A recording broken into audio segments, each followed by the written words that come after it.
Dalam Islam kita diajarkan untuk menumbuhkan kesadaran kemandirian, menumbuhkan kesadaran kemandirian terkait amal yang kita kerjakan. Dalam arti masing-masing hamba diajarkan untuk menyadari bahwa semua kita akan dihisab oleh Allah Subhanahu wa taala satu persatu sesuai dengan apa yang Dia kehendaki. Sehingga kita tidak bisa mengandalkan amal orang lain, tidak bisa mengandalkan kesolehan orang lain, tidak bisa mengandalkan jasa orang lain. Allah Subhanahu wa taala banyak menyatakan hal ini dalam Al-Qur'an. Di antaranya Allah Subhanahu wa taala berfirman di surat Al-Muddathir. Allah mengatakan, "Kullu nafsim bima kasabat rahina." Masing-masing jiwa tergadaikan terhadap amal perbuatan yang dia kerjakan. Sehingga ketika orang itu beramal baik, maka dia akan mendapatkan kebaikan untuk dirinya. Dan sebaliknya ketika orang itu beramal jahat, maka kejahatannya juga akan menimpa pada dirinya. Allah Subhanahu wa taala juga menegaskan di surat Najm. Di surat An-Najm Allah taala mengatakan, "Wa an laisa lil insani illa ma sa'a." Seseorang tidak mendapatkan manfaat dan pahala kecuali dari usaha yang dia lakukan.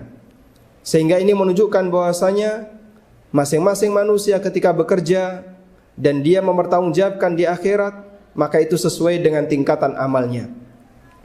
Demikian pula sebaliknya, ketika orang berbuat dosa, maka dia yang akan menanggung akibatnya, dan dia tidak bisa meminta tolong kepada orang lain tanpa kehendak dari Allah Subhanahu wa taala. Sampai pun Rasulullah sallallahu alaihi wasallam, sebagaimana yang Allah tekankan dalam Al-Qur'an, "Wala taziru waziratu wizra ukhra." Orang yang melakukan perbuatan dosa, maka dosanya tidak bisa ditanggung oleh orang lain. Karena itulah jamaah yang dimuliakan Allah, tidak ada ajaran dalam agama kita di mana ketika kita mengikuti satu ormas tertentu, maka nanti seluruh kesalahan kita akan ditanggung oleh ketua ormas. Atau ketika kita menjadi umat dari nabi tertentu, kemudian kesalahan kita akan ditebus oleh sang nabi. Atau ketika kita menjadi penganut salah satu tokoh agama tertentu, kemudian dosa kita akan ditebus oleh tokoh agama kita. Ajaran semacam ini tidak ada dalam Islam. Barangkali ini ada dalam ajaran Nasrani, di mana mereka meyakini bahwa nabi mereka akan menebus dosa yang mereka kerjakan. Tapi dalam agama kita Allah tegaskan dalam banyak ayat, "Wala taziru waziratu wizra ukhra." Seorang hamba yang berbuat dosa, dosanya tidak bisa ditanggung oleh orang lain. Jamaah dimakan Allah Subhanahu wa taala. Lalu bagaimana dengan konsep syafaat yang diajarkan dalam Islam? Pernyataan yang tadi kami sampaikan sama sekali tidak ada maksud untuk menolak syafaat. Kita mengimani syafaat, kita meyakini keberadaan syafaat. Dan kelompok yang menyatakan syafaat itu tidak ada adalah kelompok Khawarij dan Mu'tazilah. Sementara kelompok Ahlussunnah wal Jamaah mereka meyakini adanya syafaat. Namun syafaat itu tidak berlaku mutlak, karena Allah Subhanahu wa taala tegaskan, "Man dzalladzi yashfa'u 'indahu illa bi'idzni." Siapakah yang bisa memberikan syafaat di hadapan Allah kecuali dengan izinnya?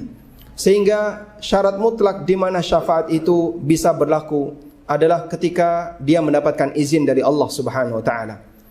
Karena itulah Nabi sallallahu alaihi wasallam mengajarkan bahwa ketika seorang hamba ingin keselamatan, maka yang perlu dia pikirkan adalah amal apa yang bisa dia lakukan, ketaatan apa yang dia bisa kerjakan. Abu Hurairah radhiyallahu anhu pernah bertanya kepada Nabi sallallahu alaihi wasallam, "Ya Rasulullah, man as'adun nasi bi syafa'atika yaumal qiyamah?" Ya Rasulullah, siapakah manusia yang akan berbahagia karena mendapatkan syafaat Anda? Kemudian Nabi sallallahu alaihi wasallam mengatakan, "Man qala la ilaha illallah khalisan min qalbi." Orang yang akan mendapatkan syafaat dariku dan dia berbahagia dengan syafaat itu adalah orang yang menjaga tauhid la ilaha illallah. Dia menyatakan ikrar la ilaha illallah, ikhlas dari dirinya. Hadirin yang dimuliakan Allah Subhanahu wa taala, prinsip semacam ini bahkan diajarkan oleh Nabi sallallahu alaihi wasallam ketika beliau menyampaikan dakwah di tengah keluarga beliau. Setelah Allah Subhanahu wa taala menurunkan firman-Nya, "Wa anzir ashiratakal aqrabin." Berikanlah peringatan kepada kerabatmu yang dekat. Nabi sallallahu alaihi wasallam kemudian mengumpulkan Bani Hashim.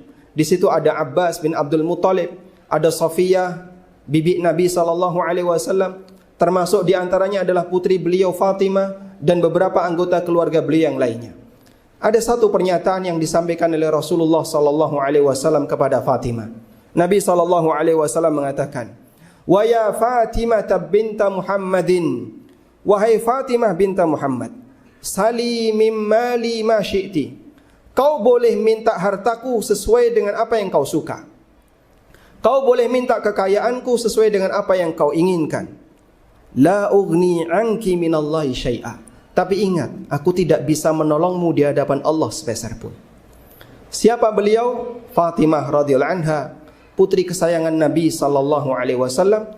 Nabi sallallahu alaihi wasallam menyatakan, aku tidak bisa menolongmu di hadapan Allah andaikan Fatimah ini tidak melakukan ketaatan kepada Allah atau menjadi hamba yang durhaka kepada Allah Ta'ala. Ada beberapa syafaat Nabi yang ditolak oleh Allah pada hari kiamat. Di antaranya adalah apa yang Nabi SAW tegaskan di sini. Kalaupun keluargaku tidak beriman, Nabi Muhammad SAW sendiri tidak bisa menolong mereka. Termasuk juga Nabi Nuh alaihissalam.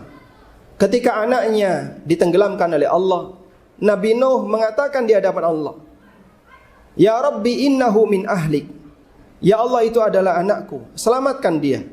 Kemudian ditegur oleh Allah Ta'ala, "Innahu laisa min ahlik, innahu amalun ghairu saleh."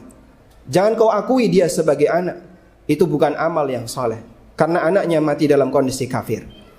Demikian pula yang terjadi pada Ibrahim, ketika beliau berusaha untuk menyelamatkan ayahnya yang mati dengan membawa ajaran agama paganisme.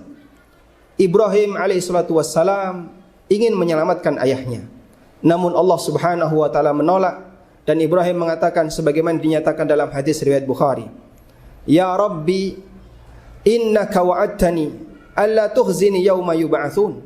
Ya Allah, bukankah engkau telah menjanjikan kepadaku bahwasanya engkau tidak akan membuatku sedih di saat hari kebangkitan?